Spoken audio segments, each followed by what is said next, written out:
BRS working president KTR గారు నిన్న చిట్చాట్లో మేము కొన్ని తప్పులు చేసాం, మేము తప్పులను సర్దిద్దుకుంటాం, బీఆర్ఎస్ పార్టీని మళ్ళీ టీఆర్ఎస్ పార్టీగా చేస్తామని చెప్పి ఇలా కేటీఆర్ గారు సన్నాయి నొక్కులు నొక్కుతున్నారు. ఆయన ఏదో రాష్ట్రాన్ని ఉద్ధరించినట్టుగా నేను పాదయాత్ర చేస్తా అంటున్నాడు. కేటీఆర్ గారు మీరు పాదయాత్ర చేస్తే మీకు వచ్చేది మోకాలు నొప్పులే.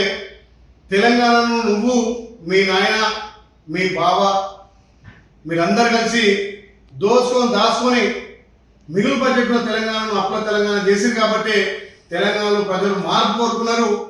మీరు ఎన్ని తప్పులు చేసిరు, ఎన్ని అప్పులు చేసిరు, ఇలా తెలంగాణ ప్రజలు గమనించే తెలంగాణలో మార్పు కోరుకున్నారు. మరి కేటీఆర్ గారు నేను పాదయాత్ర చేస్తాను, దేనికి పాదయాత్ర చేస్తావు?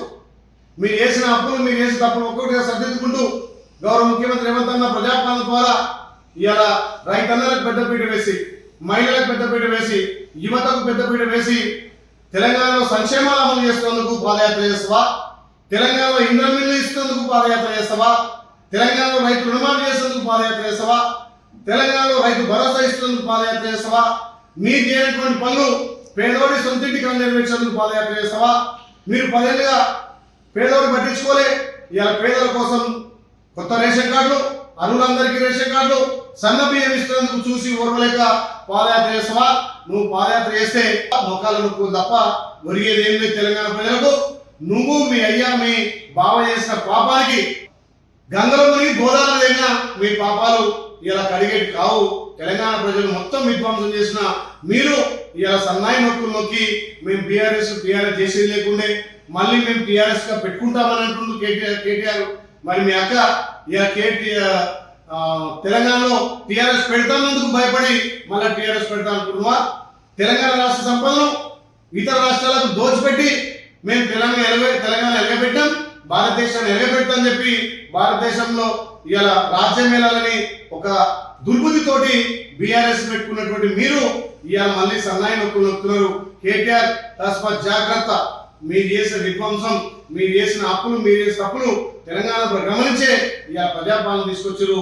ఈ ప్రజాపాలన ద్వారా గౌరవ ముఖ్యమంత్రి రాష్ట్రంలో ఒకవైపు అభివృద్ధి, ఒకవైపు సంక్షేమం చేస్తుంటే ఓర్వలేక మళ్ళీ నేను పాదయాత్ర చేస్తా, నేను టీఆర్ఎస్ చేస్తా, మేము తప్పులు సర్దిద్దుకుంటాం. మీరు తప్పులు సర్దిద్దుకున్నంత చెయ్యలే. 20 ఏళ్ళు రాష్ట్రానికి వెనక నెట్టేసిరు. ఈ రాష్ట్ర సంపదను మీ కుటుంబం దోచుకుంది, మీ కుటుంబ సభ్యులే దోచుకున్నారు. మరి దీన్ని తప్పకుండా కక్కాలే. మీకు భవిష్యత్తులో కూడా అధికారం వచ్చేది కల్లా మీ పగటి కలకు కేటీఆర్ ఇంతసేపటికి అధికారం పోయిందని అక్కస్తోటే ఇలా మాట్లాడుతున్నావు. ఏ ముఖం పెట్టుకుని తెలంగాణ పాదయాత్ర చేస్తావు? దానికి రాష్ట్రంలో మీకు ఏం పనులు, అప్పుడు తెలంగాణలో మీరు చేసిన అప్పులు, మీరు చేసిన అప్పులు ఒక్కొక్కటిగా సర్దిద్దుకుంటూ సంక్షేమం ఒకవైపు అభివృద్ధి ఒకవైపు ఇస్తుంటే దాన్ని చూసి వరలేక పాదయాత్ర చేస్తావా? కేటీఆర్ తస్మాత్ జాగ్రత్త. ఇవాళ కనీసం ప్రతిపక్ష నాయకుడు ఎవరో తెలియలేని పరిస్థితిలో అసెంబ్లీకి ప్రతిపక్ష నాయకుడు రాడు. మరి మీ భావన నువ్వా ప్రతిపక్ష నాయకుడు తెలియదు. మీ కుటుంబ పంచాయతీ, మీ కుటుంబ వ్యవహారం.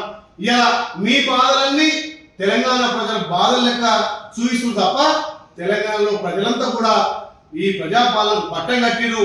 ఏ ఎలక్షన్ వచ్చినా కాంగ్రెస్ పార్టీకి బ్రహ్మరథం పడుతున్నారు. రేపు ఎంపీపీ జెడ్పీటీసీ ఎలక్షన్ లో కాంగ్రెస్ పార్టీకి బ్రహ్మరథం పడతారు. ఇకనైనా కేటీఆర్ జ్ఞానోదయమైనందుకు సంతోషిస్తున్నాం.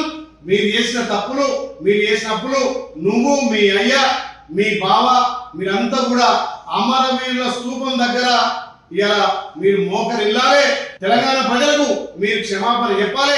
అమరవీరుల స్తూపం దగ్గర మీరు తప్పు నొప్పుకొని ముక్కుకు నేలకు రాస్తే తప్ప తెలంగాణ ప్రజలు మిమ్మల్ని క్షమించరు.